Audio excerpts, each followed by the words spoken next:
Welcome to Luca is a Billionaire, where the only thing I invest in is your answers.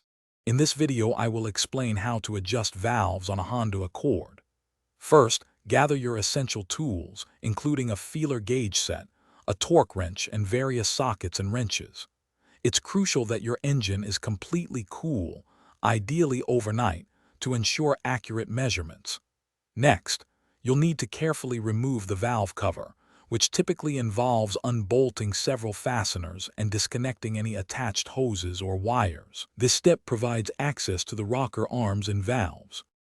Once the valve cover is off, your next step is to rotate the crankshaft to bring each cylinder to top dead center, or TDC, on its compression stroke. You'll typically do this by turning the crankshaft pulley bolt. Look for the timing marks on both the camshaft and crankshaft to ensure proper alignment. This precise positioning is vital because it ensures the valves are fully closed, allowing for accurate clearance measurement and adjustment. Now, with a cylinder at TDC, use your feeler gauge to measure the clearance between the rocker arm and the valve stem. Consult your Honda Accord service manual for the specific intake and exhaust valve clearance specifications, as these are critical. If the clearance is incorrect, loosen the lock nut and turn the adjustment screw until the feeler gauge slides in with slight drag. Tighten the lock nut while holding the screw, then recheck the clearance to confirm accuracy.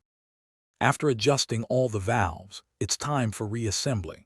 Make sure to clean the valve cover mating surfaces thoroughly and install a new valve cover gasket to prevent leaks.